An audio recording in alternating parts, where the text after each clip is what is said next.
Lagot na, Robin Padilla matapang na ipinaglaban ang hustisya laban sa kanyang kapatid na si Dennis Padilla dahil sa ginawa ni Marjorie Barreto.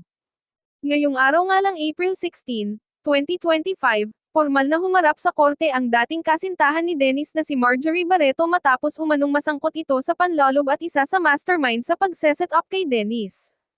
Ayon sa abogado ni Dennis, still in the process pa nga din daw ngayon ang papeles na kanilang ay lalahad sa korte upang mabigyan ng hustisya at karapatan ang biglaang pamamaalam ng komedyante sa mundong ibabaw.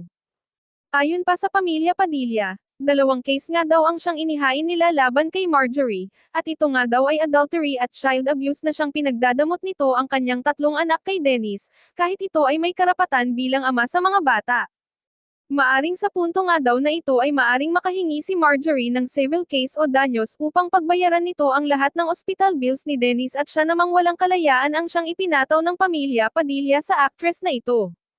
Subalit sa punto nga daw na ito ay nakarating nga din ang balitang ito sa kapatid ni Dennis na si Senator Robin Padilla at dito nga ay hindi niya kinaya ang ginawang ito ni Marjorie sa kanyang kapatid, na halos ikadurog niya at sa huli nga ay ipinaglaban niya si Dennis laban kay Marjorie.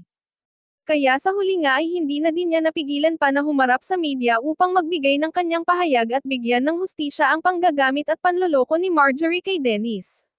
Ayon kay Robin, actually sobrang speechless ako sa mga nangyayari, dahil hindi ko ito inaasahan na gagawin ni Marjorie sa aking kapatid. I know wala akong karapatan na husgahan at makialam sa kanila especially sa pamilya nila, pero this time kailangan kong ipaglaban sa huli si Kuya Dennis at kailangang pagbayaran ni Marjorie lahat ng ginawa niya kay Kuya Dennis.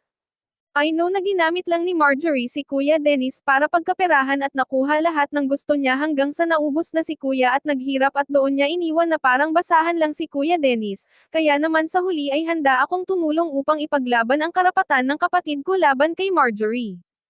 Samantala sa kabila naman nito ay lumabas nga din ang bali-balitang pagpigil umano ng pamilya Barreto na manahimik na lang sa publiko at handa umano silang pagbayaran ang lahat iurong lang ang kaso, at wag madungisan ang pamilya Barreto, ngunit tila ito ay isinawalang bahala na lamang ng pamilya Padilla at sa huli ay pinagpatuloy nila ang kanyang isinampa na kaso. Ayon pa sa source, ay unti-unti naman na binabawi ng tadhana ang magandang buhay nila Marjorie Barreto, dahil sa biglaang pamamaalam ni Dennis ay malaki ang ikinaapekto sa kanyang mga business na maaring sa punto na ito ay binabawian na siya ng tadhana, at nagkanglulubog na sa utang at siya ding iniwan ng kanyang mga empleyado dahil sa kadungisan ng pangalan ni Marjorie sa sambayanan.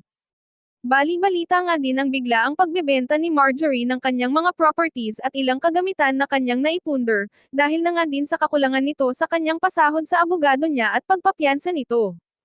Ayon sa panayam ni Marjorie, alam ko mali ako ng desisyon sa buhay ko, patawarin niyo ako dahil tao lang din po ako nagkakamali. Payo ko lang po sa mga patuloy na bumabatikos sa akin, wag po tayo maging one-sided, dahil magkanda ubus-ubus man ang aking pinaghirapan ay hindi matatapos dito ang aking pinaglalaban, at hindi ako susuko sa laban hanggang hindi ko napapatunayang ako ang nasa tama.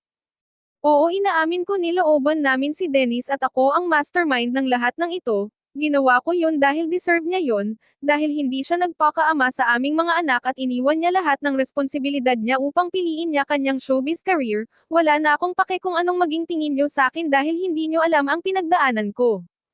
Kaya sa huli hiling ko lang sa ilan na wag tayo maging one-sided kung bakit mas pinili ko na lang na maghiganti kaysa makipag-ayos sa pamilya niya at maging kay Dennis. Ayaw ko na din na mapag-usapan ang bagay na ito dahil ilang dekada na din ang lumipas nang tapusin ko na ang lahat sa amin ni Dennis.